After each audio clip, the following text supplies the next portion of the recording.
ನಿಮಗೆ business improvement ಆಗಬೇಕು ಅಂತಂದ್ರೆ ಇಡೀ ಏರಿಯಾದಲ್ಲಿ ದೊಡ್ಡ ಮಿಷಿನ್ ನೈಋತ್ಯದಲ್ಲಿ ಇದೆ. ನಿಮ್ಮ ಬಿಲ್ಡಿಂಗ್ಗೆ ಇದು ನೈಋತ್ಯ ಆಗುತ್ತೆ.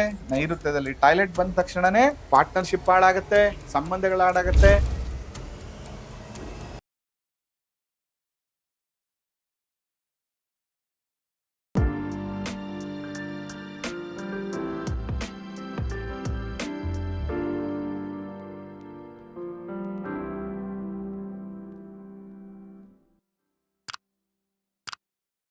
ಶ್ರೀ ಗುರುಭ್ಯೋ ನಮಃ.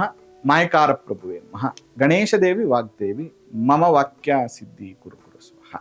ವಾಸ್ತು ಪುರುಷಾಯ ವಿದ್ಮಹೆ ಕ್ಷೇಮಂಕರಾಯ ಧೀಮಹಿ ತನ್ನೋ ವಾಸ್ತು ಪ್ರಚೋದಯಾತ್. ಆರಾಧ್ಯ ದೈವನಾಗಿರುವಂತಹ ಮಲೆ ಮಾದೇಶ್ವರರ ನಮನದಲ್ಲಿ ನೆನೆಯುತ್ತಾ ವಿದ್ಯಾ ಗುರುಗಳ ತಂದೆ ತಾಯಿಯ ಪಾದಾರವಿಂದಿಗಳಿಗೆ ನಮಸ್ಕಾರವನ್ನು ಮಾಡ್ತಾ ಜಗದ್ಗುರು ಪಂಚಾಚಾರ್ಯರನ್ನ ಬಸವಾದಿ ಶರಣರ ನಮನದಲ್ಲಿ ನೆನೆಯುತ್ತಾ ನನ್ನೆಲ್ಲ ಪ್ರೀತಿಯ ಯೂಟ್ಯೂಬ್ ವಾಹಿನಿ ವೀಕ್ಷಕ ಬಂಧುಗಳಿಗೆ ನಿಮ್ಮ ಮುಗೂರು ಮಧು ದೀಕ್ಷಿತ್ ಮಾಡುವಂತಹ ಪರಿಪೂರ್ಣವಾದಂಥ ನಮಸ್ಕಾರಗಳು.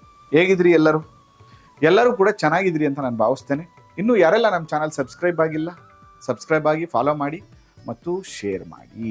ಇವತ್ತಿನ ಸಂಚಿಕೆಯಲ್ಲಿ ಒಂದು ಬಿಸ್ನೆಸ್ ಇಂಪ್ರೂವ್ಮೆಂಟ್ ಆಗಬೇಕು ಅಂತಂದ್ರೆ ಏನೆಲ್ಲ ವಾಸ್ತು ಸಲಹೆಯನ್ನ ಮಾಡ್ಕೋಬೇಕು, ಯಾವೆಲ್ಲ ಮಾರ್ಗವನ್ನ ಕಂಡುಹಿಡ್ಕೋಬೇಕು ಅನ್ನುವಂಥ ವಿಷಯವನ್ನ ತಿಳಿಸ್ಕೊಡ್ತೇನೆ. ನೋಡಿ, ಬಿಸ್ನೆಸ್ ಇದೆಯಲ್ಲ ಅದನ್ನ ಸರಿಯಾದ ಕ್ರಮದಲ್ಲಿ ಮಾಡಿದ್ರೆ ನಾವು ತುಂಬಾ ಇಂಪ್ರೂವ್ಮೆಂಟ್ ಆಗ್ತೀವಿ.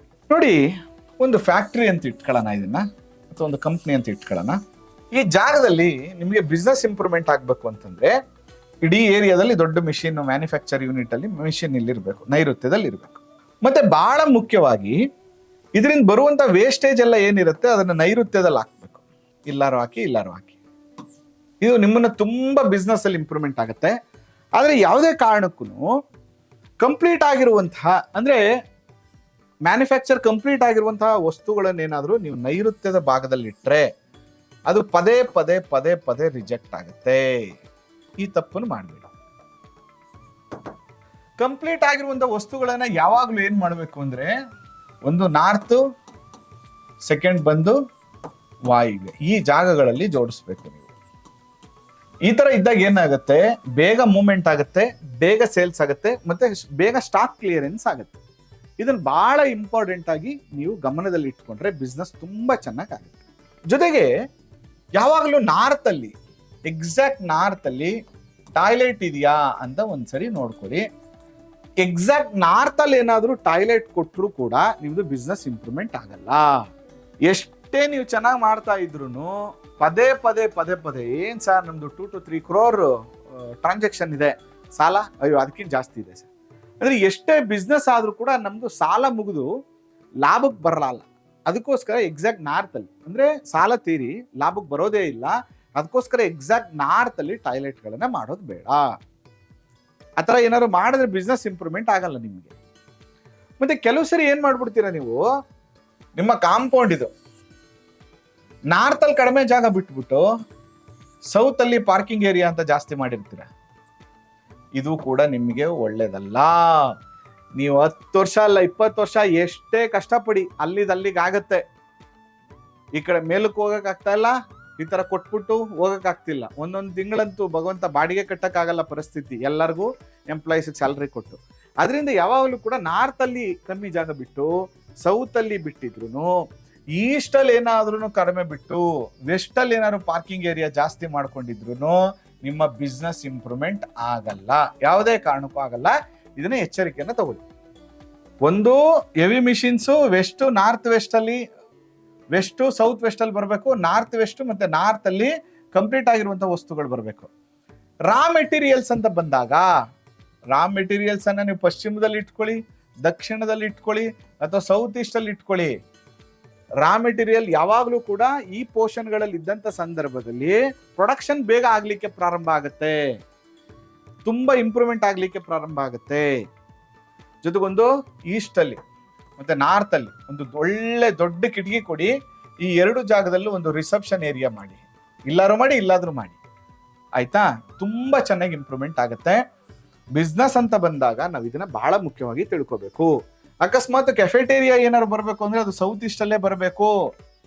ಯಾವುದೇ ಕಾರಣಕ್ಕೂ ಸೌತ್ ವೆಸ್ಟ್ ಅಲ್ಲಿ ಮಾಡಬೇಡಿ. ಇದು ನಿಮ್ಮಿಂದ ತುಂಬಾ ಪ್ರಾಬ್ಲಮ್ ಕಡೆ ಕರ್ಕೊಂಡು ಹೋಗ್ಬಿಟ್ಟು ತುಂಬಾ ಜನ ಏನ್ ಮಾಡ್ತಾರೆ ಅಂದ್ರೆ ನನಗೊಂದು ಸ್ವಲ್ಪ ವಾಕಿಂಗ್ ಸ್ಪೇಸ್ ಬೇಕು, ಸ್ವಲ್ಪ ಸಪರೇಟ್ ಆಗಿರ್ಬೇಕು ಅಂತ ಅಂದ್ಬಿಟ್ಟು ಇಲ್ಲೊಂದು ಕೆಫೆಟೇರಿಯಾ ಮಾಡ್ಬಿಟ್ಟು ಅಥವಾ ಒಂದು ಕಿಚನ್ ಏರಿಯಾ ಮಾಡ್ಬಿಟ್ಟು ಇಲ್ಲೊಂದು ಟಾಯ್ಲೆಟ್ ಕೊಟ್ಟಿರ್ತಾರೆ. ನಿಮ್ ಪ್ರಕಾರ ಏನು, ಈ ಬಿಲ್ಡಿಂಗ್ ಇದೆ, ಈ ಬಿಲ್ಡಿಂಗಿಗೆ ವಾಯುವ್ಯದಲ್ಲಿ ನಾನು ಟಾಯ್ಲೆಟ್ ಮಾಡಿದೀನಿ ಅಂತ. ಆದ್ರೆ ಮೇನ್ ನಿಮ್ಮ ಬಿಲ್ಡಿಂಗ್ಗೆ ಇದು ನೈಋತ್ಯ ಆಗುತ್ತೆ. ನೈಋತ್ಯದಲ್ಲಿ ಟಾಯ್ಲೆಟ್ ಬಂದ ತಕ್ಷಣನೇ ಪಾರ್ಟ್ನರ್ಶಿಪ್ ಹಾಳಾಗತ್ತೆ, ಸಂಬಂಧಗಳು ಹಾಳಾಗತ್ತೆ, ಬಿಸ್ನೆಸ್ ಚೆನ್ನಾಗ್ ಆಗಲ್ಲ, ಇನ್ನೊಬ್ಬರ ಮೇಲೆ ಡಿಪೆಂಡೆನ್ಸಿ ಜಾಸ್ತಿ ಆಗುತ್ತೆ, ಅಥವಾ ಅಲ್ಲಿರುವಂಥ ವರ್ಕರ್ಸು, ಮ್ಯಾನೇಜರ್ಸು, ಕಂಪ್ನಿ ಎಂಪ್ಲಾಯೀಸು ನಿಮಗೆ ಮೋಸ ಮಾಡಲಿಕ್ಕೆ ಪ್ರಾರಂಭ ಮಾಡ್ತಾರೆ. ಈ ಥರ ಮಲ್ಟಿಪಲ್ ಪ್ರಾಬ್ಲಮ್ಸ್ಗಳು ಜಾಸ್ತಿ ಆಗುತ್ತೆ. ಅದಕ್ಕೆ ಯಾವಾಗಲೂ ನಾವೇನು ಹೇಳ್ತೀವಿ ಅಂದರೆ parking area north is very good. North ಅಲ್ಲಿ ಕೊಡಿ. ಸೆಕೆಂಡ್ ಆಪ್ಷನ್ ಈಸ್ಟ್ ಅಲ್ಲಿ ಕೊಡಿ, ತುಂಬಾ ಒಳ್ಳೇದು. ಹೆವಿ ಸ್ಟಾಕ್ ಇದ್ದಂಥ ಸಂದರ್ಭದಲ್ಲಿ ನಾರ್ತ್ ಅಲ್ಲಿ ಜಾಸ್ತಿ ಜಾಗವನ್ನು ಬಿಟ್ಟು ಸೌತ್ ಅಲ್ಲಿ ಕಡಿಮೆ ಜಾಗ ಮಾಡಿ ಹೆವಿ ಸ್ಟಾಕ್ ಅನ್ನ ಸೌತ್ ವೆಸ್ಟ್ ಇಂದ ಸೌತ್ ಈಸ್ಟ್ ವರೆಗೂ ನೀವು ಇಟ್ಕೊಳ್ಳಿ.